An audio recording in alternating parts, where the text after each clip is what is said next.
وأشهد أن محمدا عبده ورسوله أما بعد فإن خير الحديث كتاب الله وخير الهدي هدي محمد صلى الله عليه وسلم وشر الأمور محدثاتها وكل محدثة بدعة وكل بدعة ضلالة وكل ضلالة في النار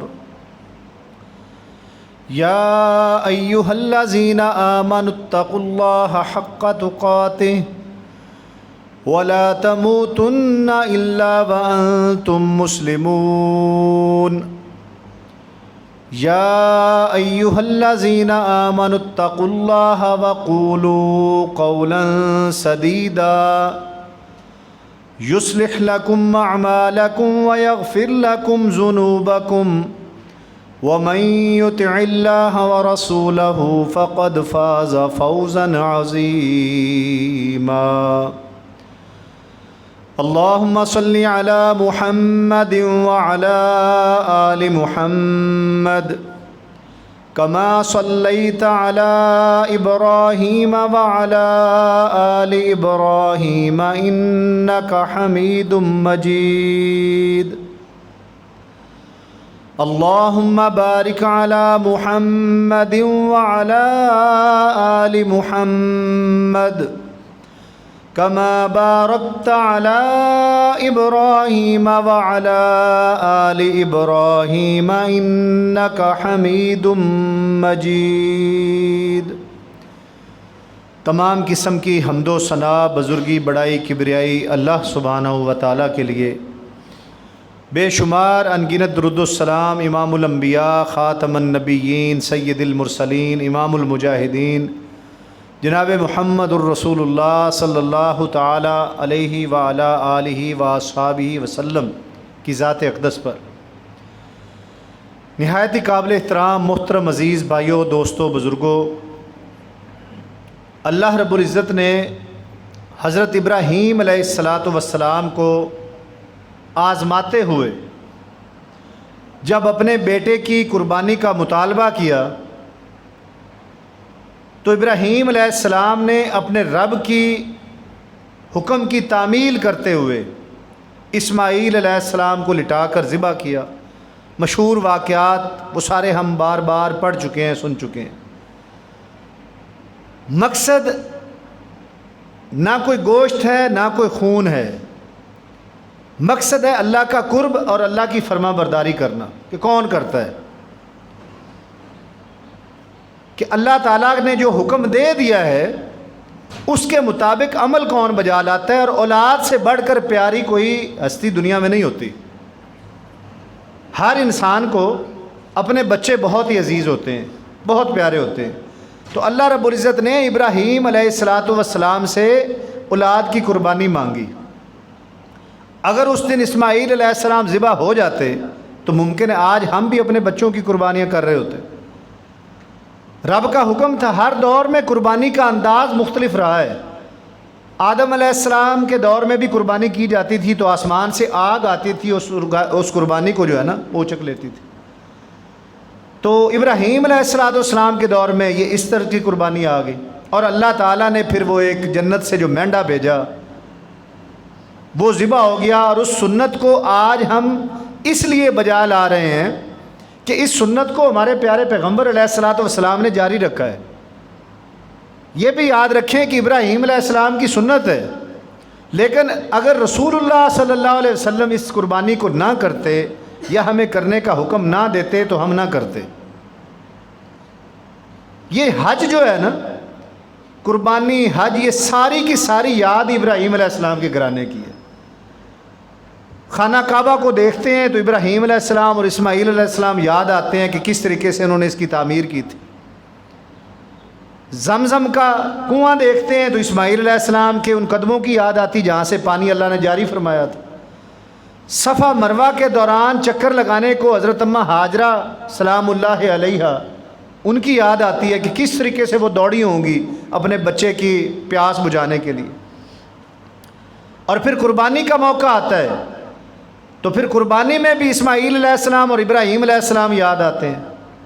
شیطان کو کنکریاں مارنے کا جہاں پر وقت آتا ہے تو پھر ابراہیم علیہ السلام یاد آتے ہیں کہ کیسے انہوں نے شیطان کے وہم سے بچنے کے لیے اس کو کنکری اٹھا کر پتھر اٹھا کر مارا تھا۔ تو یہ سارے کا سارا حج اور قربانی ابراہیم علیہ السلام کے گھرانے کی یاد ہے۔ اب اتنا بڑا عمل ہم نے کرنا ہے، کل سے غالباً یکم ذی الحج ہے، تو اس کے لیے کچھ اعمال ہیں جو پہلے کرنے ہیں، کچھ ان دنوں کے اندر کرنے ہیں، کچھ اس دن کرنے ہیں، تاکہ ہم صحیح معنوں میں قربانی کی حکمت کو سمجھ سکیں، قربانی کے ثواب کو، اجر کو پا سکیں۔ اچھا، یہ جو لفظ قربانی ہے نا، یہ قربا یقرب سے ہے، قرب حاصل کرنا، قریب ہونا۔ اس عمل کو کرنے سے اللہ کا قرب حاصل ہوتا ہے، اس لیے اس کو قربانی کہا گیا ہے۔ احادیث میں آتا ہے اللہ تعالیٰ کو تمہارے خون اور گوشت یہ چیزیں نہیں پہنچتی ہیں، اللہ کو وہ تقویٰ پہنچ رہا ہوتا ہے، وہ نیت پہنچ رہی ہوتی ہے جس کے تحت تم قربانیاں کرتے ہو۔ تو عزیز بھائیو، نماز میں بھی بعض اوقات آیات میں ہم سنتے ہیں، قرآن مجید کی آیات میں آتا ہے قل ان صلاتی و نسکی، اے پیغمبر کریم صلی اللہ علیہ وسلم فرما دیجئے، ان بے شک صلاتی میری نماز، و نسکی اور میری قربانی، و محیایا اور میرا زندہ رہنا، و مماتی اور میرا مرنا، للہ رب العالمین اللہ رب العالمین کے لیے۔ ہمارا سب کچھ اللہ کے لیے، ہر ایک عمل اللہ کے لیے، قربانیاں کرنا بھی اللہ کے لیے ہے، ہماری زندگی اور موت بھی اللہ کے لیے۔ زندہ رہیں گے تو اللہ کے قانون کے مطابق، اور اپنی جان کو پیش کریں گے تو وہ بھی اللہ کی رضا کے لیے۔ اور میرے عزیز بھائیو، یہ سنت ابراہیمی یہ ہر بندے کو ایسے ہی حاصل نہیں ہو جاتی کہ کسی نے بھی ایک جانور لیا اور اس کو ذبح کر کے اللہ کی بارگاہ میں قربان کر دیا تو پھر اس کو قربانی کا ثواب ہو گیا۔ بالکل یہ بات نہیں ہے۔ پہلے نمبر پر تو یہ ہے کہ قربانی کیوں کرے؟ اللہ کا حکم سمجھ کر، پیغمبر کریم صلی اللہ علیہ وآلہ وسلم کی سنت سمجھ کر۔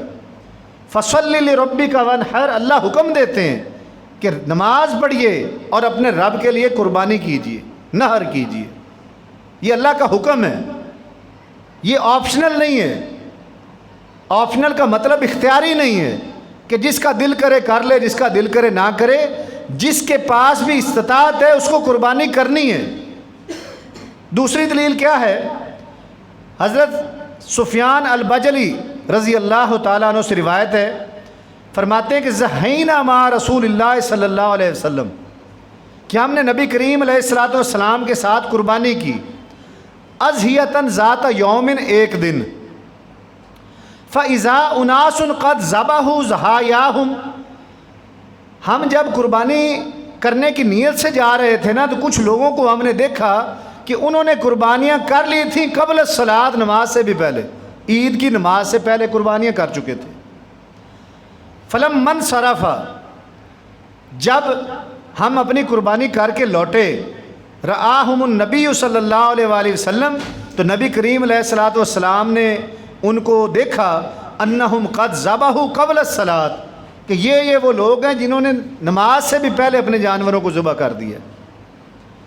فقال، تو آپ صلی اللہ علیہ وسلم نے فرمایا، من ذبح قبل الصلاۃ فلیذبح مکانہ اخری، کہ جس بندے نے نماز سے پہلے قربانی کر دی ہے نا، وہ اس کی جگہ پر دوبارہ جانور ذبح کرے، پہلے والا جانور قربان نہیں ہوا۔ ومن کان لم یذبح حتی صلینا، اور جس نے ہمارے نماز پڑھتے وقت تک جانور ذبح نہیں کیا، فلیذبح علی اسم اللہ، وہ اللہ کا نام لے کر نماز کے بعد جانور ذبح کرے۔ اس کا مطلب کیا ہے؟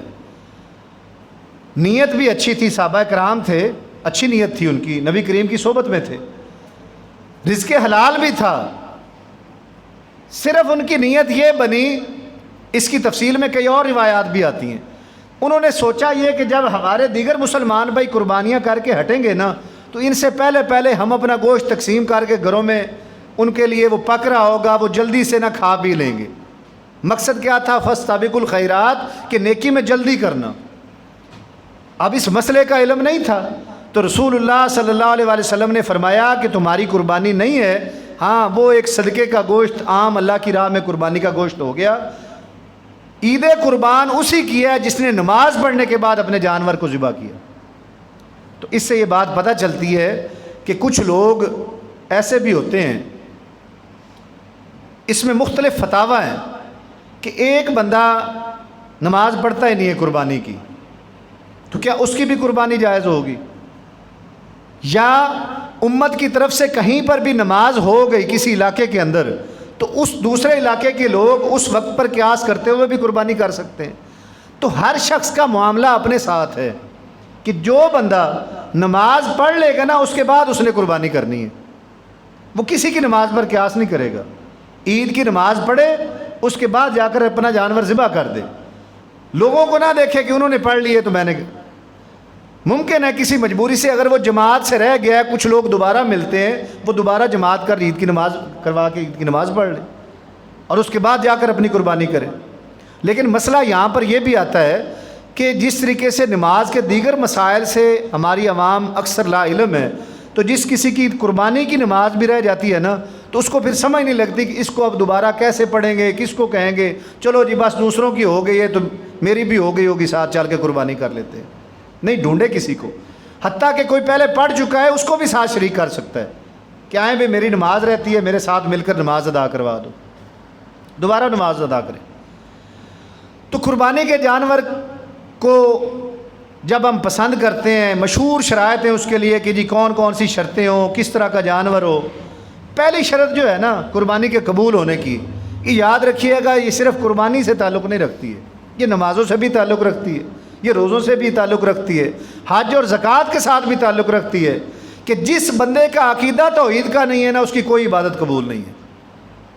عقیدہ بنیادی شرط ہے کہ جو بندہ اللہ کی توحید میں، اللہ کی صفات میں، اللہ کی ربوبیت اور الوہیت میں کسی کو بھی شریک ٹھہراتا ہے نا، یہ الفاظ تھوڑے سے مشکل ہوں گے، دوسرے الفاظ میں ہم یہ کہہ سکتے ہیں کہ جو صفات اللہ کی ہیں، اولاد دینا اللہ کا کام ہے، رزق دینا اللہ کا کام ہے، کوئی شخص یہی صفات کسی اور ہستی میں بھی ڈھونڈتا ہے کہ اولاد کوئی اور ہستی بھی دے سکتی ہے، مال جان رزق کوئی اور ہستی بھی دے سکتی ہے، زندگی موت کوئی اور ہستی بھی دے سکتی ہے، اس کا عقیدہ مشرکانہ ہے، اللہ ہی کرتے ہیں۔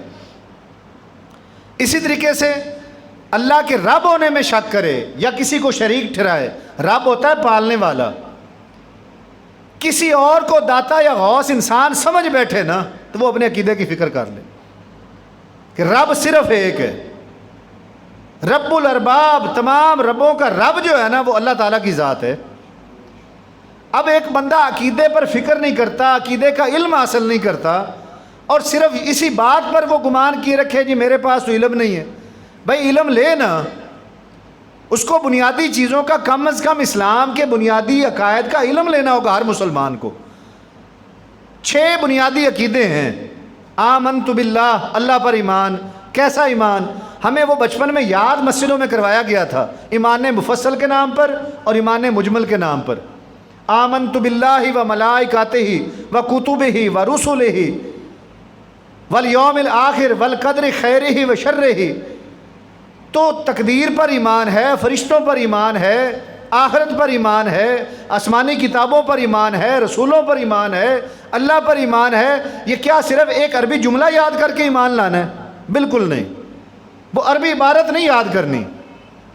ہر ایک کا ایمان کچھ تقاضے رکھتا ہے۔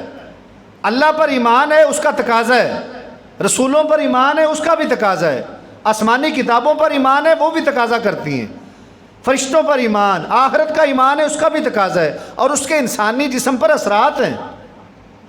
صرف جملہ پڑھنا لا الہ الا اللہ محمد رسول اللہ، میرا اللہ اور اس کے رسول پر ایمان ہو گیا، یہ کافی نہیں ہے۔ اب کچھ اپنے اندر تبدیلیاں بھی لانی پڑے گی۔ قرآن، حدیث، اللہ اس کے رسول کے احکامات پر غور کرنا پڑے گا۔ لوگ لاکھوں کروڑوں روپے خرچ کرتے ہیں اپنے بچوں کی تعلیم پر، پرائیویٹ اسکولوں میں، کالجز میں، یونیورسٹیز میں، مدارس کی تعلیم مفت ہے۔ یہ جتنے بھی بگاڑ پیدا ہو رہے ہیں نا دنیا کے اندر، یہ سارے کے سارے دین کو نہ سمجھنے کی وجہ سے ہو رہے ہیں۔ اللہ ماشاء اللہ کئی جگہوں پر دین پڑھے ہوئے لوگ بھی بے عملی کا مظاہرہ کر رہے ہوتے ہیں۔ کئی ایسے واقعات آئے ہیں کہ عالم دین بھی ہوتا ہے اور اس کے معاملات اپنے گھر میں اہل و عیال کے ساتھ مناسب نہیں ہوتے، تو وہ اپنے علم کے مطابق اس کی پکڑ ہوگی. وہ ایک روایت میں آتا ہے نا کہ جب قیامت کا دن ہوگا کسی شخص کے قدم زمین پر سے اکھڑیں گے نہیں جب تک کہ 4 سوالوں کے جواب نہ دے لے. جب تک 4 سوالوں کے جواب نہیں دے لے وہ پورا زور مار کھڑا ہوگا, زمین سے قدم نہیں اٹھا سکتا. کون کون سے 4 سوال؟ رزق کن طریقوں سے کماتے رہے ہو. دیکھیں ہمیں اللہ نے فضول نہیں دنیا میں چھوڑ دیا کہ جاؤ جہاں سے مرضی شرابیں بیچو, افیمیں بیچو, چرسیں بیچو, کوئی کنجر خانے ہو, کوئی فلمیں ہوں, ڈرامے ہوں, جہاں سے مرضی رزق کماؤ, تم نے روزی کمانی. بالکل نہیں. رسول اللہ صلی اللہ علیہ وسلم نے فرمایا ایھا الناس, اے لوگو, اتقوا اللہ, اللہ سے ڈرو, واجملوا فی الطلب, اور روزی کمانے کے اچھے طریقے اختیار کرو. ان النفس لن تموت حتی تستوفی رزقها, کوئی بھی بندہ اس وقت تک نہیں مرے گا جب تک اس کا لکھا ہوا رزق اللہ اس کو نہ دے دے. ڈھونڈو. پھر فرمایا اجملوا فی الطلب, روزی کمانے کے اچھے طریقے اختیار کرو. تو اب اچھے طریقے کون سے ہیں؟ ہر وہ کام جس کے کرنے سے اللہ اور اس کے رسول نے منع نہیں نہ فرمایا, یا جن کاموں سے منع فرمایا, جن جن کاموں میں شریعت سے منع فرمایا گیا ہے اور ان چیزوں کے ذریعے سے پیسہ کمایا جا سکتا ہو, وہ ہم نے نہیں کمانے ہیں. بعض اوقات حلال روزی بھی حرام ہو جاتی ہے. کئی ایسے کام ہوتے ہیں کہ رزق حلال بھی حرام ہو جاتا ہے. کب؟ جب زکوٰۃ اور عشر نہ دیا جائے. ذمہ دارہ بڑا مشکل کام ہے. ذمہ داروں کو دیکھا ہے, خود ذمہ دارہ کیا ہے, رات کو پانی لگانے ہیں, بڑا مشکل معاملات ہوتے ہیں, سانپ وغیرہ کے بھی خطرات ہوتے ہیں, نیند بھی قربان ہوتی ہے, گرمیوں میں سپرے کے خدشات, کئی لوگوں کو یہ سپرے لڑا, بیچارے بے ہوش ہوئے لوگ. اتنا مشکل والا کام کیسے حرام ہو جاتا ہے جب چوری پانی لگا لیا یا جس دن فصل آئی اس کا حق ادا نہ کیا. اللہ تو قرآن میں فرماتے ہیں نا وَآتُوا حَقَّهُ یوم حصاد, کہ فصل کی کٹائی والے دن اس کا حق ادا کر دو. یہ جب فصل کٹ کر گھروں میں آ جاتی ہے نا, پھر ہم حساب کتاب لگانا شروع کر دیتے ہیں کہ جی اتنا خرچہ ہوا تھا, اتنے ٹھیکے دینے ہیں, پہلے وہ دے لیں, اب باقی بچتا ہی کچھ نہیں. عشر خرچے نکالنے کے بعد کی نہیں, جتنی آمدن ہوئی اس میں سے دے دیں, باقیوں میں سے خرچے پورے کریں.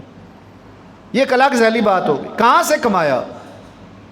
اور پھر جی کمائی تو کر لی حلال کی, بڑی محنت اور مشقت کے ساتھ, تو کیا خرچ اپنی مرضی سے کر سکتے ہیں؟ جہاں مرضی کریں, جوا کھیل لیا, حرام کا خوری میں اس کو خرچ کر دیا. نہیں, اس کا بھی سوال ہوگا کہ مال کو خرچ کہاں پہ کرتے رہے ہو. اور تیسرا سوال ہے جوانی کے بارے میں. اب جوانی عام طور پر ہم 12-14 سال سے لے کر تقریباً 40 سال کا عرصہ کہہ سکتے ہیں. اس عرصے کا خاص سوال ہے کہ جوانی کو کس طریقے سے گزارتے رہے ہو. نہ بچپن میں پوچھا گیا, نہ بڑھاپے کا پوچھا گیا. اور آخری چیز جس میں علماء کے لیے بڑا لمحہ فکریہ ہے کہ اپنے علم کے مطابق عمل کہاں تک کرتے رہے ہو. جتنا علم تھا, میرے پاس جتنا علم ہے, میرا عمل کہاں تک ہے, اور آپ کے پاس جتنا علم ہے, آپ کا عمل کہاں تک ہے, اس کا باقاعدہ سوال ہونا ہے. اب علم کتنا ہے, اس بات کو اگر لے لیں تو ہم میں سے ہر بندہ ہی مفتی ہوتا ہے. کوئی بحث چھیڑ کر نا دینی مسئلے پر دیکھ لیں, دینی مسئلے پر ہر بندہ اپنی رائے دیتا ہے کہ مجھے پتا ہے جی یہ ایسے نہیں, ایسے ہونا چاہیے. اچھا بھائی علم ہے تو پھر عمل بھی ہونا چاہیے. یاد رکھیں, جو بندہ اپنی بیٹی کو وراثت میں سے حصہ نہیں دے کر گیا اور بھائی اپنی بہنوں کی جائیداد رکھ کر قربانیاں کر رہے ہیں, ان کی کوئی قربانی نہیں. دنیا کا کوئی عالم یہ فتویٰ نہیں دیتا کہ بہنوں کا حق مار کر جو قربانیاں لوگ کر رہے ہیں ان کی قربانیاں قبول نہیں ہیں. پہلے حق ادا کیا جائے گا. بیٹیوں کو وراثت میں سے حصہ دینا ہوگا. یہ ایسا معاشرے کے اندر پہلو نظر انداز ہو رہا ہے کہ ہماری بچیاں بھی بیچاری ڈرتی ہوئی حصہ مانگنے سے ڈرتی ہیں. وہ کہتی ہیں کہ نہیں جی ہم نے نہیں لینا, ہم نے بھائی کو وقف کر دیا. بھائی کر دینا وقف اپنا حصہ بہن کو. کوئی مثال ایک تو بنے بندہ دنیا کے اندر کہ دیکھے جی میں بھائی ہوں, کوئی نہیں میرے پاس تو علم ہے, میں کما لوں گا, میں اپنی ساری پراپرٹی اپنی بہنوں کو دیتا ہوں. ایک بھی مثال نہیں ملے گی. حرام ہے اس کی وہ قربانی جو بہنوں کا حق مار کر, بہنوں کا حق کھا کر, بیٹیوں کا حق کھا کر وہ قربانیاں کر رہا ہے, حج عمرے کر رہا ہے, الحاج بن گیا ہے اور بڑے بڑے صدقے خیرات کر رہا ہے. کچھ بھی اس کا اللہ کی بارگاہ میں قبول نہیں. دوسرے نمبر پر اگر قربانی قبول کروانی ہے تو بھائیو اس کے اندر ریاکاری نہیں ہونی چاہیے. یہ چیز بھی ہم دیکھ رہے ہیں, یہ بڑی عام ہو گئی ہے. لوگ موٹے تازے جانور لے کر ان کے بچے وہ سوشل میڈیا پہ تصویریں دیتے ہیں اور باقاعدہ دکھایا جاتا ہے کہ ہم نے اتنا بڑا بیل لیا ہے، اتنا بڑا اونٹ لیا، اتنا بڑا بکرا لیا، اس کو پورے محلے میں نمائش کروائی جاتی ہے، ریاکاری والا معاملہ اللہ کی بارگاہ میں قبول نہیں ہے۔ اللہ کی رضا کے لیے لیا ہے، اللہ کی خاطر قربان کرنا ہے، جانور خریدیں، اس کی خدمت کریں۔ اور یہ بھی یاد رکھیں اس کی جو اصل روح ہے نا، اس قربانی میں جو لذت ہے، جو جانور خود چھوٹا لے کر پال کر اس کا ذبح کرنے میں تکلیف ہوتی ہے نا، وہ مارکیٹ میں ایک دن ہم پہلے جاتے ہیں خرید کر، قبول ہے، قربانی اس کی جائز ہے، لیکن اس قربانی کا صحیح چاشنی اور لذت اگر اٹھانی ہے نا، تو ایک بچپن سے جانور رکھا جائے، اس کو پالا جائے، اس کے ساتھ انسیت ہو، وہ ہمارے ساتھ لگاؤ رکھے، اور جس دن اپنے ہاتھ سے ہم اس کی گردن پہ چھری چلا رہے ہوں گے نا، تو تکلیف ہوگی کہ میری محبوب چیز تھی، میں نے اس کے اپنے ہاتھوں سے پالا تھا، آج اللہ کی بارگاہ میں قربان کر رہا ہوں۔ لن تنالوا البر حتی تنفقوا مما تحبون، کہ جب تک اپنی محبوب چیز اللہ کی بارگاہ میں قربان نہیں نہ کرتے ہو، نیکی نہیں حاصل کر سکتے۔ تو بہرحال شریعت نے گنجائش رکھی کہ پالنے کی حیثیت نہیں رکھتے تو مارکیٹ سے خریدو، عیب وغیرہ سے پاک ہو، اور وہ جانور اللہ کی بارگاہ میں قربان کر دو۔ پھر ایک اور شرط کہ اخلاص ہو اس کے اندر، اللہ کی رضا کے لیے اخلاص ہو۔ اگر اخلاص نہیں ہوگا، بات وہی ریاکاری سے ملتی جلتی آ جاتی ہے کہ میں کوئی نمود و نمائش کر لوں گا، لوگ میری تعریف کریں گے کہ جناب فلاں بندہ ہر قربانی پر اتنے جانور ذبح کرتا ہے اور بڑے کھانے کھلاتا ہے، تو بات ختم ہو جائے گی۔ اور عمل کی قبولیت کی آخری اور چوتھی شرط جو ہے نا، وہ ہے رزق حلال کا ہونا۔ اب یہ بھی بہت اہم ہے۔ ایک بندہ جاب میں سے رشوت لیتا ہے، سود کا کاروبار کرتا ہے، زمینوں کے معاملات میں لوگوں کے حق مارے ہوئے اس نے، فرضی جو اس کے اوپر دیگر معاملات تھے، قرض کے معاملات ہیں، اسی طریقے سے رشتہ داروں کے حقوق ہیں، اگر وہ بندہ پیسہ مار کر قربانیاں کر رہا ہے، اس کی قربانی نہیں ہے۔ ہاں ایک اور بات ہے کہ وہ نیت رکھتا ہے قرضہ دینے کی کہ میرے پاس ابھی فی الحال پیسہ نہیں ہے، قربانی تو سر پہ آ گئی، میں کسی سے ادھار پکڑ کر قربانی کر سکتا ہوں، بعد میں اس کا قرضہ بھی لوٹا دیں گے، یہ درست ہے۔ لیکن ایک بندہ حلال اعلان، اس کو پتہ ہے کہ میں نے اتنے پیسے مارے ہوئے ہیں اور دینے بھی نہیں ہیں، یہ بندہ قربانی کرے گا تو جب تک اس حقدار کا حق پہلے نہ ادا کر لے، اس کی قربانی نہیں ہے۔ یہ تو ایسے ہی ہو گیا کوئی فرضی نمازیں چھوڑ دے اور آ کر نفلوں میں پرمار کیے رکھے کہ تہجد گزار بھی ہیں، اشراق بھی پڑھنے والا ہے، فرضی نمازوں کے نزدیک نہیں جاتا۔ تو عزیز بھائیوں، قربانی کا جانور کوشش کریں کہ اپنی حیثیت کے مطابق صحت مند ہو، خوبصورت ہو، جتنی کسی کی ہستی ہو۔ یہاں پر ایک اور اختلاف معاشرے میں آتا ہے کہ جی بعض لوگ کہتے ہیں کہ جی 1 سال کا جانور ہو، بعض کہتے ہیں کہ 2 سال کا ہو۔ حدیث میں سالوں کی مدت ہی نہیں آئی، سالوں کا تعین نہیں کیا حدیث مبارکہ میں۔ حدیث مبارکہ میں آتا ہے کہ لا تذبحوا الا مسنۃ، کہ وہ جانور ذبح نہ کرو جو 2 دانتا نہ ہو۔ اب بکرا بکری جو ہوتے ہیں نا، یہ سال کے بعد یہ مسنہ ہو جاتے ہیں، 2 دانتے ہو جاتے ہیں، اگر اچھی خوراک شراک ان کی جائے۔ اسی طریقے سے جو بھینس گائے وغیرہ ہیں، یہ 2 سالوں کے بعد 2 دانتے ہو جاتے ہیں۔ جو اونٹ وغیرہ ہے، ان کی مدت کا الگ ایک تعین ہوتا ہے، سال کا نہیں ہے۔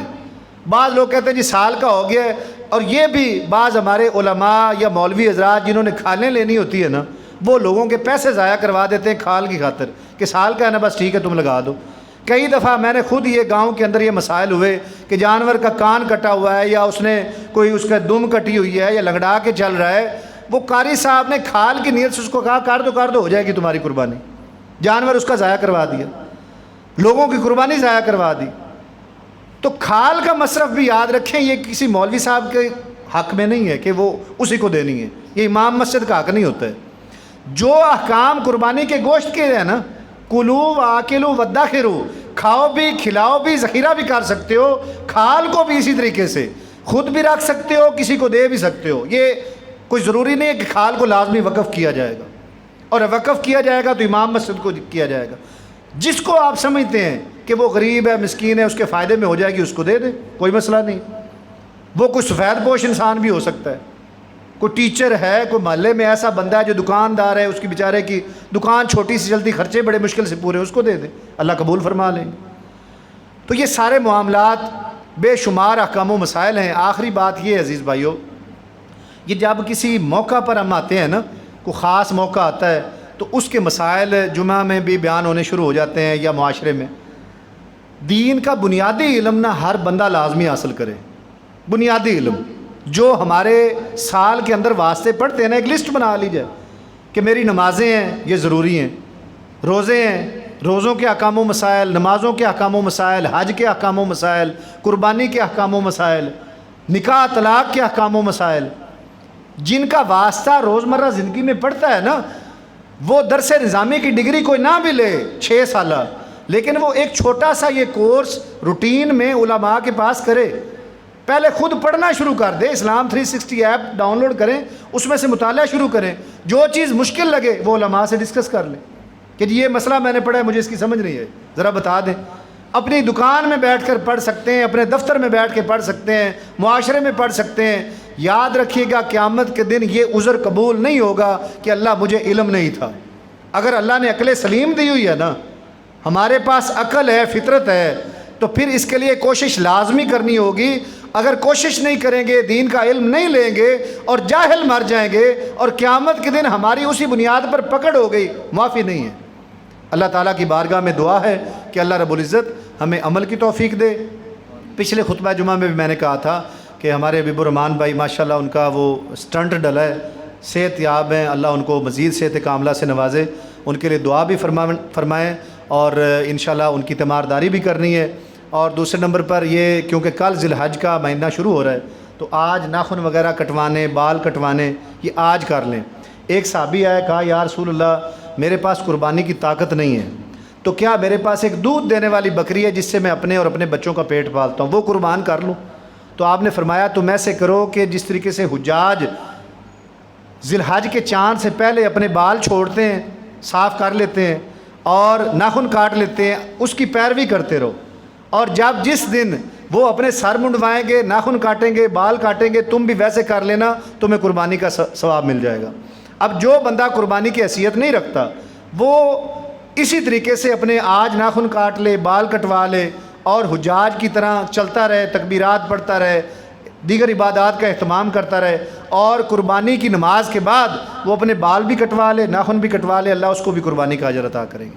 اللہ ہمیں عمل کی توفیق دے، اللہ ہمیں نبی کریم علیہ الصلوۃ والسلام کی سیرت پر چلنے کی توفیق عطا فرمائے۔ وآخر دعوانا الحمدللہ۔